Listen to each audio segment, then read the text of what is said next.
좋은 아침입니다. 5월 6일 묵집바 바로 시작하겠습니다.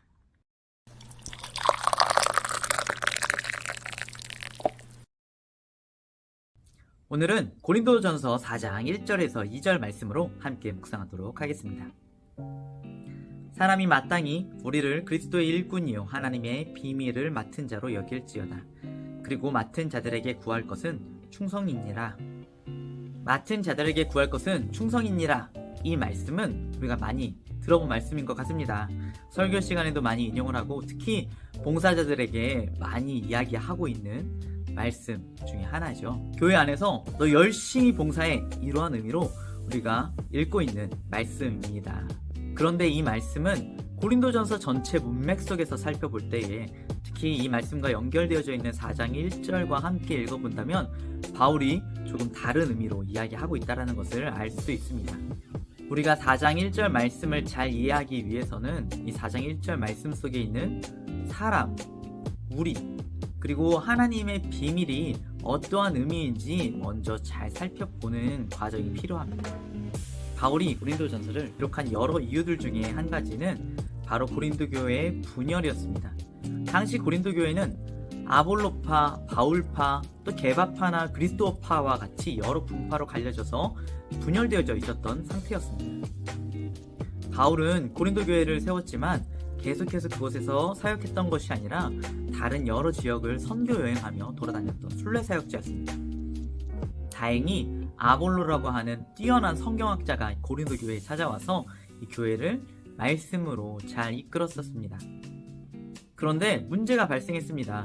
고린도 교회 사람들 가운데에 아볼로를 따르는 사람들과 바울을 따르는 사람들로 갈려져서 다툼이 일어난 것입니다.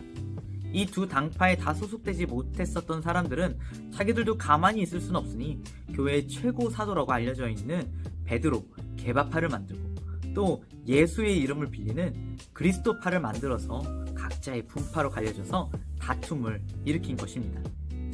이러한 상황들 속에서 고린도전서 4장 1절 말씀을 본다면 사람은 고린도 교회의 성도들을 의미하는 것이고 우리는 고린도 교회에서 사역했었던 사도들을 의미하는 것이 됩니다. 그렇다면 하나님의 비밀은 무엇일까요? 하나님의 비밀은 세상의 지혜와는 대비되는 하나님의 비밀, 하나님의 지혜, 즉 복음을 이야기합니다.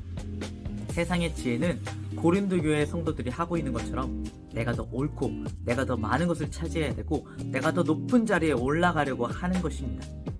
이와 대비되는 하나님의 비밀, 복음은 무엇입니까? 하늘의 모든 권세를 버리시고 이 땅에 내려오신 예수 그리스도의 비유, 우리를 위해서 생명까지 내어주신 그리스도의 십자가 희생이 바로 복음입니다.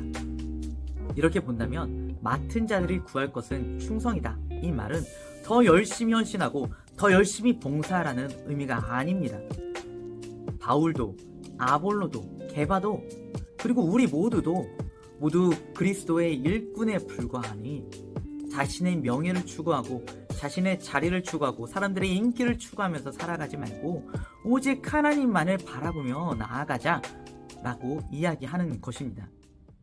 사랑하는 순복음의 청년 여러분, 하나님만을 사랑한다는 마음으로 정말 열심히 헌신한 뒤에 사람들의 인정을 받지 못하고 사람들의 칭찬을 듣지 못해서 서운했었던 경험이 없으십니까? 또는 서로 좋아하는 목사님이 달라서 관계 가운데 어색함을 경험해 본 적은 없으십니까? 이러한 마음이 드는 것은 어쩌면 자연스러운 반응일 수도 있습니다. 왜냐하면 우리가 발을 디디고 살아가는 이 세상에서 그러한 것들을 지혜라고 부르고 있기 때문입니다. 하지만 구원받은 우리들은 이제 이 세상에 속한 자들이 아니라 하늘에 속한 자들임을 잊지 말아야 합니다. 우리는 세상의 지혜가 아니라 하나님의 비밀, 복음을 따라서 살아가야 합니다. 세상이 우리를 미련하다고 손가락질 할지라도 하나님의 복음 앞에서 신실하게 살아가는 저와 여러분 되시기를 주님의 이름으로 축원드립니다. 오늘의 묵집바 여기까지입니다. 행복한 하루 되세요. 안녕.